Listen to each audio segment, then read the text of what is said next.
Sony's full-array local dimming monitor is ready to be showcased. Hi friends and welcome to Viktors Reality. The 27-inch Sony INZONE M9 4K HDR 144Hz gaming monitor is finally here, and today I have my unboxing and first impressions of this amazing monitor, with various scenes and local dimming tests to showcase its true potential. Does 96 local dimming zones really make a difference with IPS technology? We'll be covering many menu options, showcasing the local dimming power. We'll be testing brightness in SDR and HDR. We'll be covering the basics of the whole menu, so you know what you're getting yourself into. We'll be checking out Mortal Kombat 11 in SDR and HDR, and I'll give you my opinion on what I'm seeing. We'll be testing the angles on this monitor with Modern Warfare 2, and we'll be hitting the streets in Gotham Knights. All this coming up on Viktors Reality.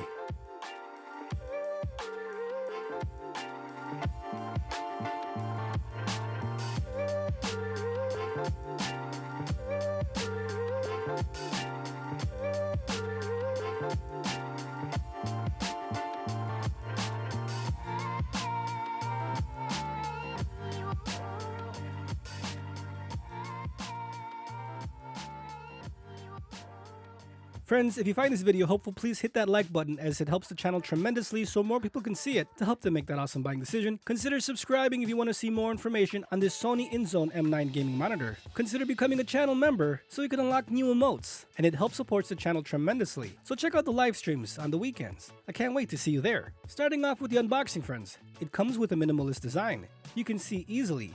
It's actually packed more like a TV instead of a gaming monitor. Compared to the Samsung and LGs, this is packed like a Sony or Samsung TV. Here's a picture of all the accessories. The tripod stand, the power adapter. I don't know if this monitor comes with cables. Mine didn't, and that's a first. Usually it comes with a DisplayPort or an HDMI. Here I didn't get anything. Make sure you supply your own cables. Here friends, with this tripod design, literally, it's like Bob Ross said, "Hey Sony, I have an idea for a stand," and this is what they came up with.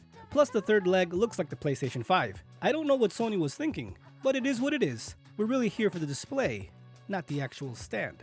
You can see here friends, it was packed sufficiently and it was very well protected. No issues whatsoever. The styrofoam is very strong and it has enough depth to protect the screen. Here on the underside of the monitor, you can see 3 USB ports, 1 headphone port, 1 USB hub port, a USB Type-C DP port, a display port, 2 HDMI 2.1 ports, and the power connection. This is the back of the monitor where you actually connect the stand. It clips on, no issues. Really simple. 2 screws, and it works. It's super strong, so it's not going to bend or anything. It just has a weird design. Very minimalist. It does look like a tripod. And this is the back of the LEDs. It does have a nice ambience, but it is very low in brightness. I can barely see it in gaming. And you will see when I do my local dimming tests, I do have it on with a white light. You can barely see it. In regards to the stand with the monitor, you can height adjust and tilt up and down, but very minimal. But you cannot swivel, as you'll have to move the whole stand and the monitor to do that. Here the INZONE M9 27-inch full-array local dimming monitor has 96 zones, 4K 144Hz, 1 millisecond gray to gray response time, IPS, VRR with HDMI 2.1. It is certified at Display HDR 600 with NVIDIA G-Sync compatibility.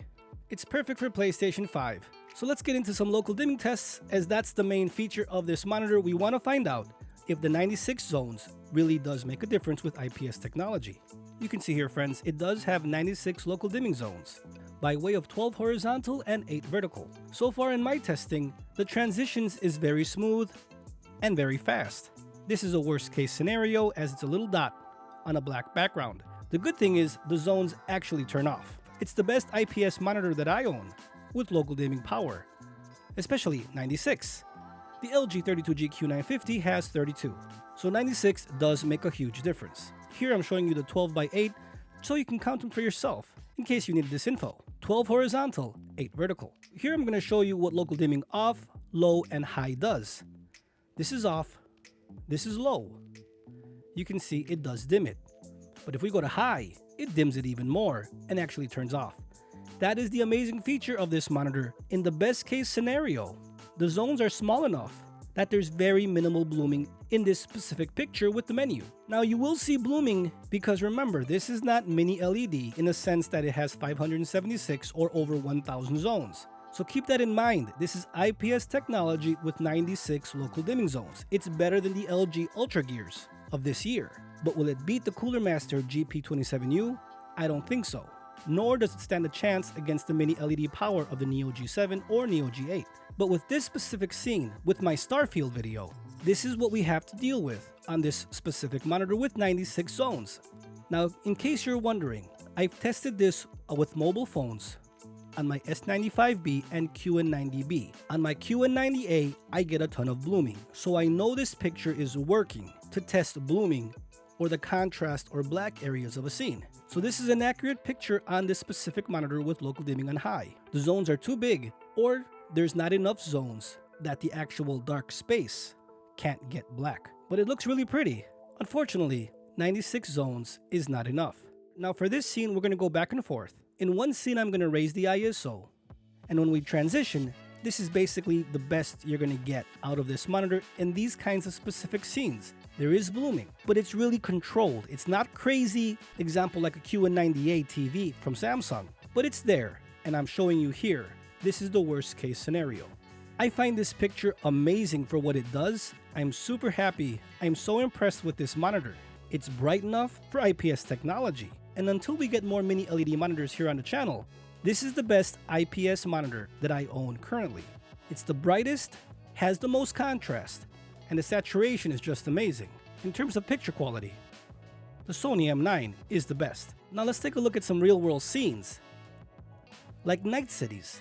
I love this scene. Everything is so vibrant, and the contrast is just so amazing on this monitor. Like I said, it's controlled. It's not blowing out the brightness anywhere. The contrast is amazing for IPS technology. Again, friends, now we have monitors with local dimming zones from 16 to 32, now 96.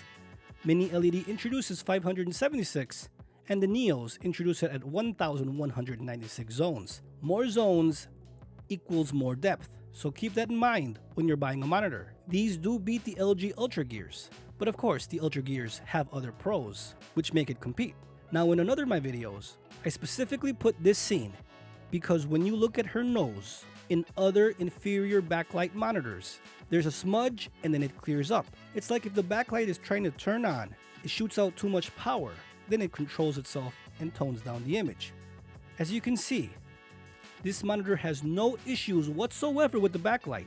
It turns on, it's pinpoint, it's accurate, there is no delay. This is an amazing monitor. Now testing out the brightness, SDR versus HDR.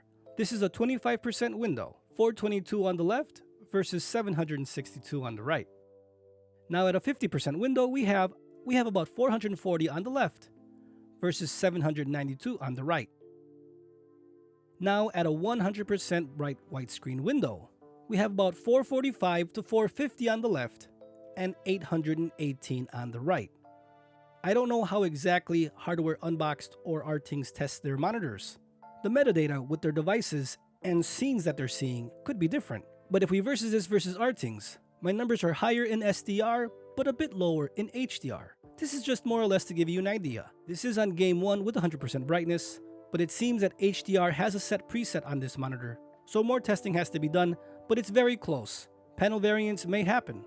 Quality control, right? It is what it is, but I'm totally impressed. This is a very bright monitor. Now let's take a look at the menu. You can see everything running right here, 4K 120Hz. We are in SDR mode, showcasing here standard, FPS game, cinema, game 1 and game 2. Auto picture mode. Here is the gaming assist, the gaming features of this monitor, the crosshair, the timer, the frame rate counter, VRR on or off, the response time, and the black equalizer. Friends, I don't know why they called it black equalizer. It's a dark stabilizer just like the LGs. There is no black equalizer like the Neos. The Neos actually give you control of the contrast.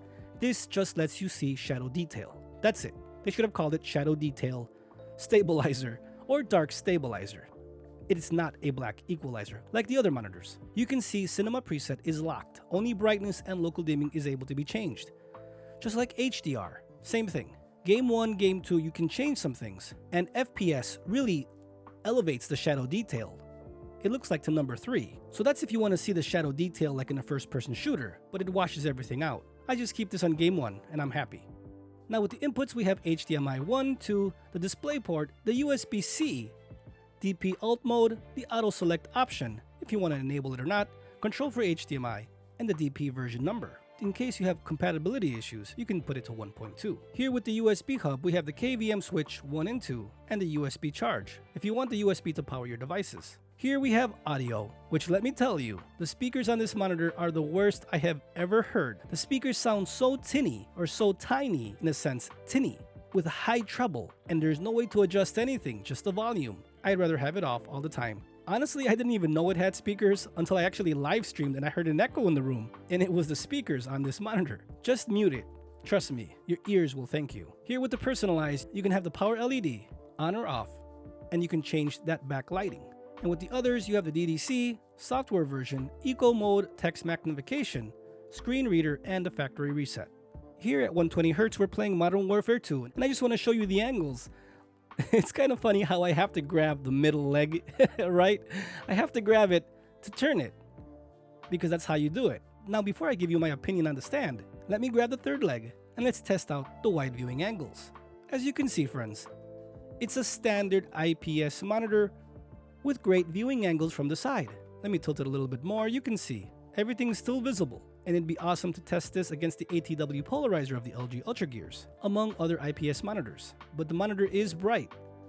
4K 120Hz, VRR all look amazing, and for an IPS monitor, it gives me a mini LED vibe. Now moving on over to Mortal Kombat 11, this is SDR mode.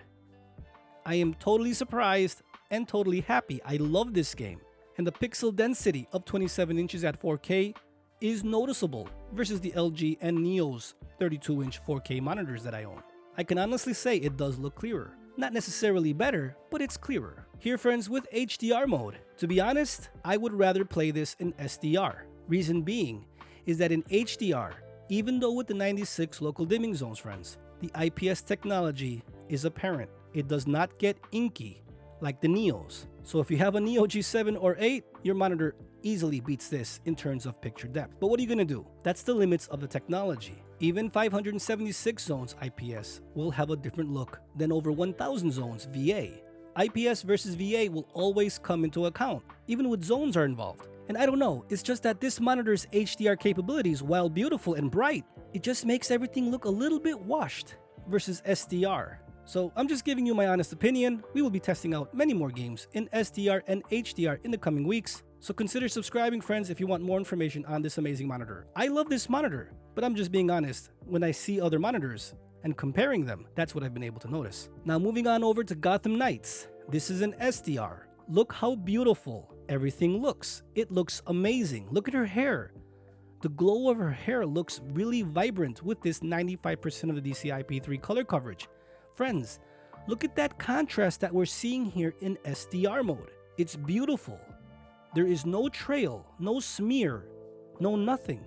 It's crystal clear, and the vibrancy right here of the contrast is amazing. Remember, friends, one thing is to set up the monitor correctly, but you can go into the settings on a per game basis and adjust the settings even more. And that's what I did here with Gotham Knights. I went into the Gotham Knights settings, raised the brightness a bit, and the contrast, and the color saturation.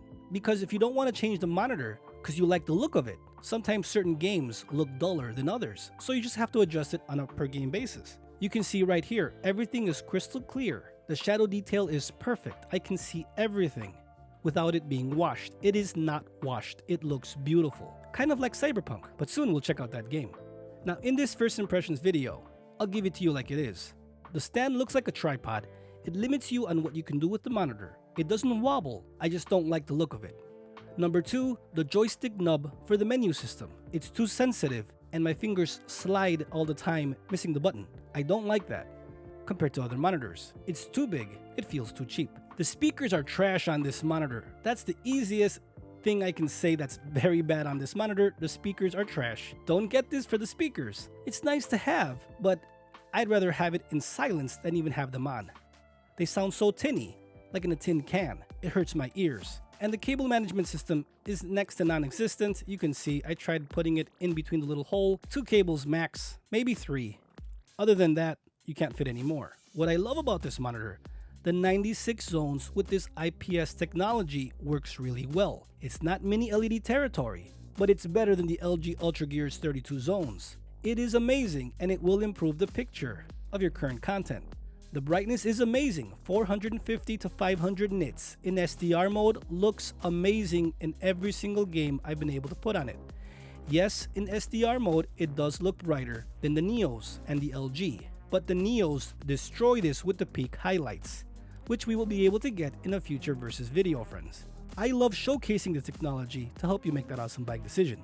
I'll leave it up to you to decide what's better for your case. But when I talk about a monitor, I gotta talk to you about the differences that I've been able to see. I'm just trying to help you make that awesome buying decision. And if you do consider buying this, please use the affiliate link down below as it helps the channel tremendously, and I would truly appreciate it. But SDR brightness is top notch, the contrast is amazing, and the pixel clarity at 27 inches 4K. While you may say, hey, 32 inches is better, trust me, 27 versus 32 at 4K, the 27 inch is clearer. It is noticeable, and to me, it looks better. Again, the 96 zones is amazing, but it does need more to get that inky black like the Neos or like a mini LED monitor like the GP27U from Cooler Master. Friends, this is an amazing monitor. You cannot go wrong, especially for the PlayStation 5, and we will be testing out God of War Ragnarok on it very, very soon. Honestly, friends, I love this monitor, and I'm sure you will too. Friends, if you found this video helpful, please hit that like button so more people can see it to help them make that awesome buying decision. Consider subscribing if you want to see more information on the Sony INZONE M9 gaming monitor. Among all my monitors I have here on the channel, you can check out the playlists, especially the Versus videos. And consider becoming a channel member and help support all the work that we do here on Viktors Reality. Thanks for watching, friends. Stay safe out there. I'll see you guys next time.